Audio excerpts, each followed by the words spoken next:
에이, 잘 지내고 있지? 자, 오늘은 국어 세 번째 방송 남신의주 유동 박씨 봉방으로 시작을 한번 해보도록 할게.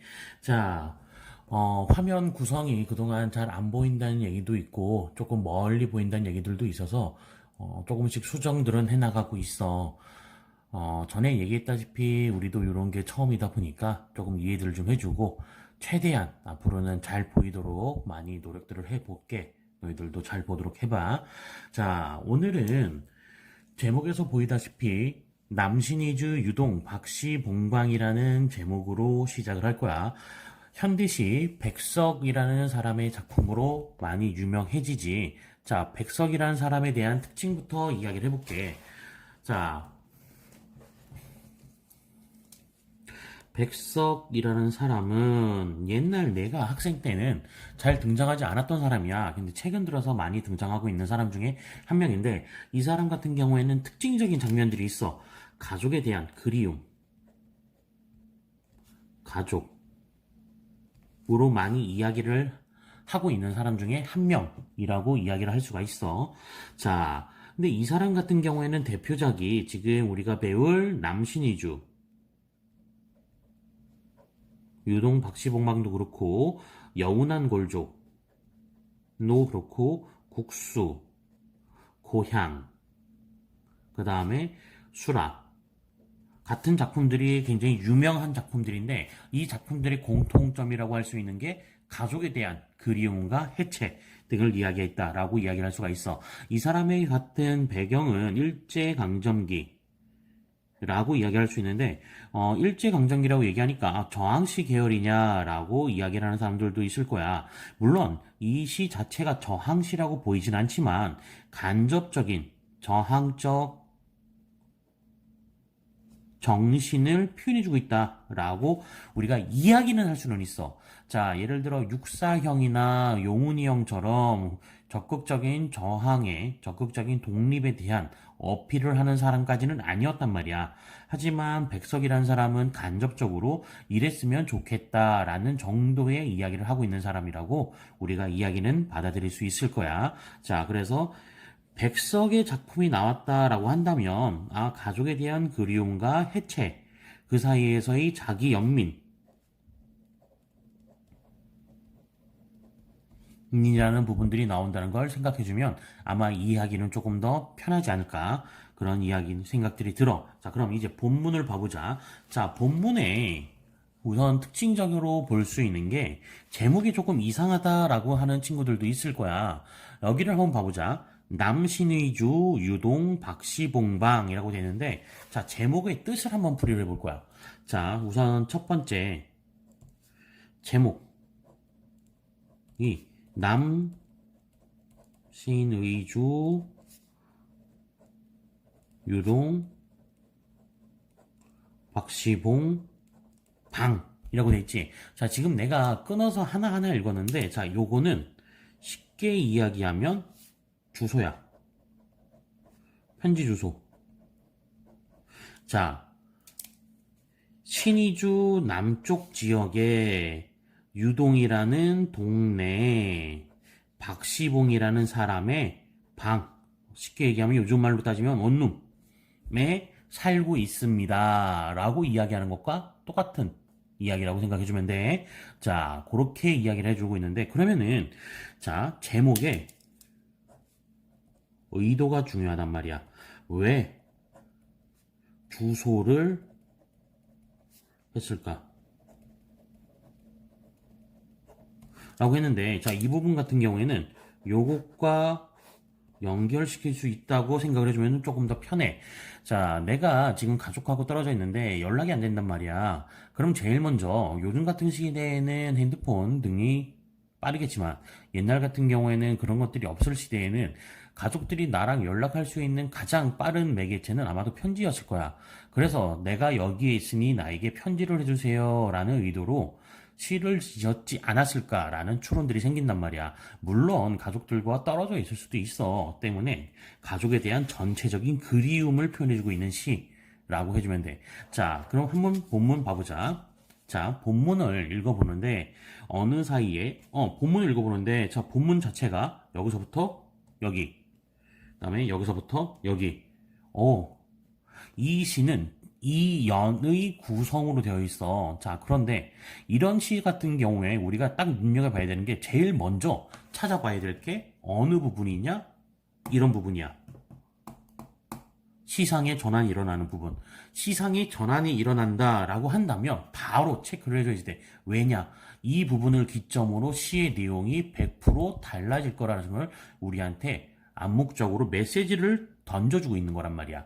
자, 때문에 그러나 잠시 뒤에 나는 고개를 들어라는 부분을 먼저 해석을 해줘야지 돼. 자, 그러나 나는 잠시 뒤에 고개를 들어. 이런 부분들 보면 드라마에서 이제 배경음악 깔리지. 둥두둥두둥 이런 식으로 배경음악 깔린단 말이야. 딱 상황 잡힐 거야. 남자 주인공이 악당한테 막 쥐어 터지면서 이제 포기를 해야 되나? 포기할까? 포기하는 게 더 편할까? 라고 이제 쓰러지면서 모든 것을 다 놓고 그로기 상태가 될 때 갑자기 여자 주인공이 나타나면서 안 돼! 그러면서 여자 주인공이 나타나지. 그 모습을 보고 남자 주인공은 미안, 코로나 아니야. 자, 남자 주인공은 이제 눈빛이 바뀌면서 배경음악이 딱 힘찬 음악이 나오면서 한 방에 악당을 제거하는 그런 장면들이 많이 나오지. 자, 보통 우리나라 시들에서 내가 지난번에도 이야기했을 거야. 시상의 전환이 나온다라고 한다면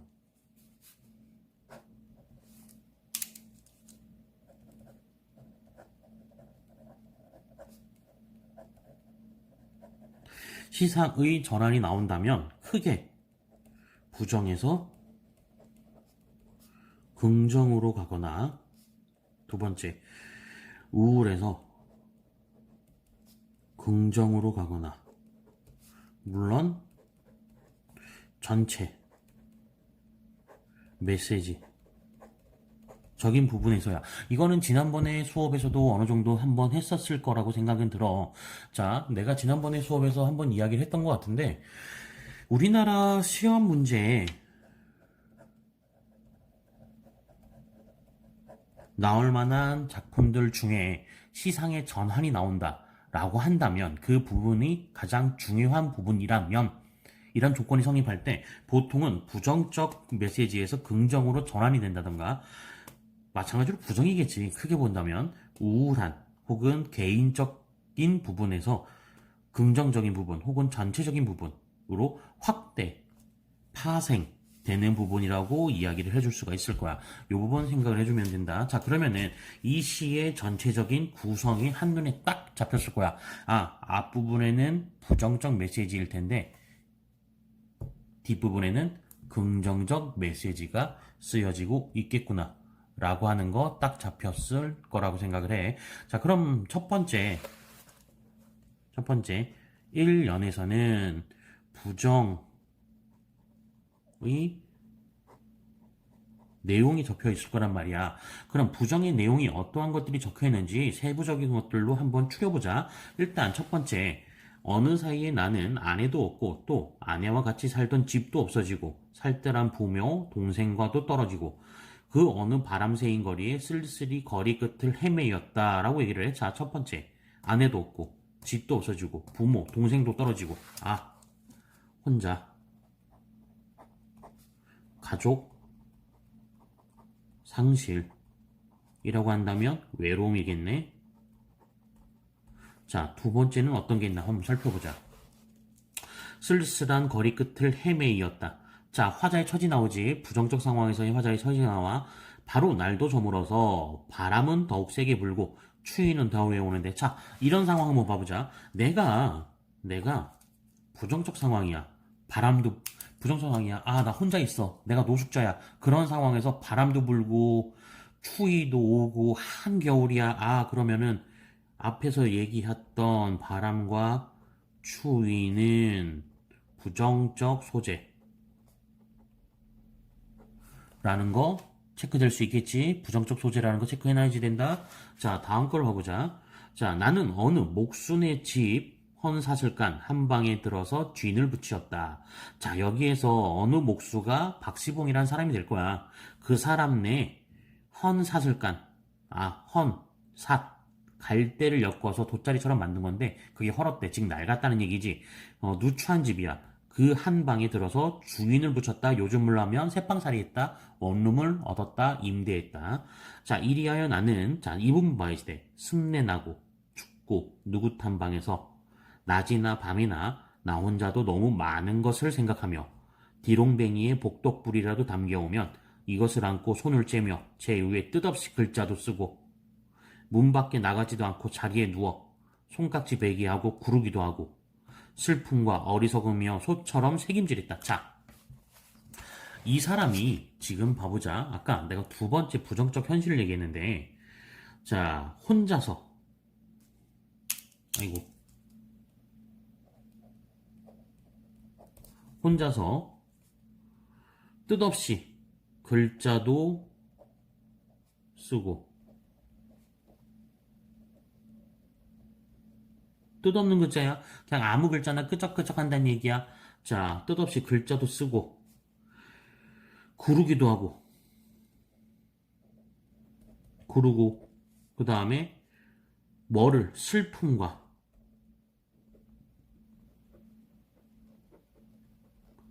어리석음을 새김질한다 라고 이야기를 해. 슬픔과 어리석음을 새김질한다. 아, 그러면 얘는 지금 니들의 모습과 똑같다 라고 해줄 수가 있을 거야. 자, 몇몇 사람하고 내가 통화를 해보니까 몇몇 사람들이 집에서 놀고 먹고 숙제 안 하고 그냥 뒹굴뒹굴 하고 있다고 내가 이야기를 들었는데 그러면 안 되지. 자, 지금 백석의 상황을 살펴보자. 백석의 상황을 살펴보면 왜 우리가 그런 얘기 하듯이 우울증이냐 너? 라고 얘기하는 사람들이 있을 거야. 잉여인간. 요즘 말로 하면 딱 잉여지, 잉여. 옛날에는 이런 말의 표현들이 없었단 말이야. 근데 요즘에는 잉여라고 하면은 아마도 딱 맞은 표현이라고 생각을 할 수가 있을 것 같아. 잉여 인간처럼 혼자서 있었다라고 이야기를 해. 참. 어떻게 보면은 나랑은 좀 안 맞는 성격이야. 자, 그런데 얘가 백석이 이렇게 있었던 이유도 이거라고 볼 수가 있어. 가족에 대한 그리움과 연민, 회한, 부끄러움이라고 볼 수가 있어. 다시 본문을 봐보자.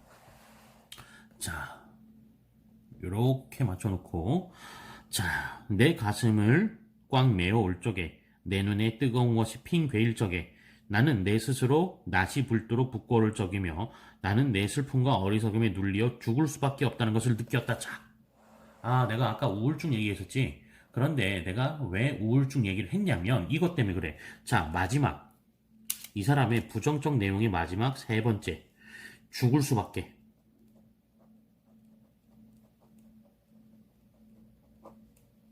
죽을 수밖에 없는 것을 느끼고 있었다라고 이야기를 한단 말이야. 자, 우울증의 극한으로 가면 어떻게 돼? 결국은 그 마지막을 생각을 한단 말이야. 지금 백석이라는 사람도 마지막까지 생각을 하고 있던 중이었어. 이 사람의 외로움과 절망의 깊이가 어느 정도까지인지 우리가 짐작키는 어렵겠지만 죽음까지 생각할 수 있을 정도였겠구나라고 생각이 드는 장면이야. 자,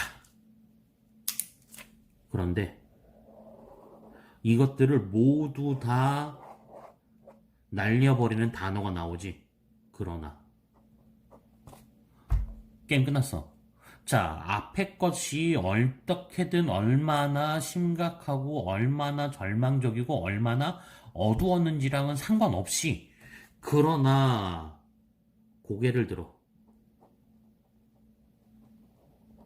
나왔다. 게임 끝난 거야. 이 뒤에는 안 봐도 돼, 사실상. 왜? 무조건 긍정적 얘기가 나올 것이기 때문에, 희망적 이야기가 나올 것이기 때문에, 자신의 의지를 다시 잡는, 다시 살아가야지, 라는 의도의 표현들이 나올 것이기 때문에, 사실상 안 봐도 돼. 우리가 문제를 풀 때, 어떻게 보면은 시간 단축의 요령이라고도 이야기를 할 수가 있단 말이야. 이런 부분들이 나왔다 그러면 100%야. 그러면은 문제를 푸는 사람들은 끝났네. 그러면서 바로 문제로 들어가는 사람들도 굉장히 많다는 거 기억해주고 그럼 본문 확인을 한번 해보자. 자, 보자. 그러나 잠시 뒤에 나는 고개를 들어 하얀 문창을 바라보는 눈을 떠서 높은 천장을 보는데, 자, 앞에 부분들과 뒷부분들과 가장 큰 차이점이 나타나는 게 우선 첫 번째부터 보면은 여기서는 다 하강적 시어들로 구성이 되어 있어. 자, 그런데 봐봐. 눈창을 바라보고 눈을 떠서 높은 천장을 바라보고 다 상승되는 시야들로 구성을 해놨단 말이야. 나는 내 뜻이며 힘으로 나를 이끌어가는 힘든 것인 걸 생각하지만 이것들보다 더 크고 높은 것이 있어서 나를 마음대로 굴러가는 것을 생각하는 것인데, 이렇게 하여 여러 날이 지나는 동안에 내 어지러운 마음, 슬픔, 한탄, 앙금이 되어 가라앉고 외로운 생각이 들을 때쯤에는 무릎을 꿇어보며, 자, 여기서까지선 한번 정리해보자. 자, 그러면 우리가 백석거를 가지고 얘기할 때, 자, 이 긍정의 내용 이라고 봐보자. 긍정의 내용인 파트에서는, 자, 뭐 다른 거 필요 없어. 고개를 들어. 두 번째, 앙금이 되어 가라앉고, 앙금으로 가라앉고. 세 번째, 무릎을 꿇어보며.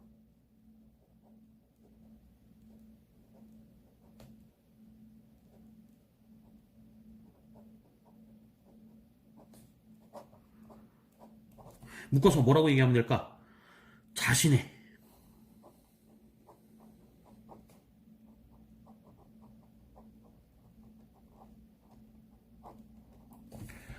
대한 반성적 태도라고 체크를 해주면 된단 말이야.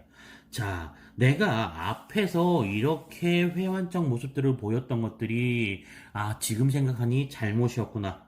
아이고야, 내가 왜 그랬을까라고 생각하는 것들이 이것들이라고 생각하면 돼. 그래서 무릎을 꿇고, 자, 여기에서 무릎을 꿇어라는 부분에서 어떠한 교재를 보면 종교적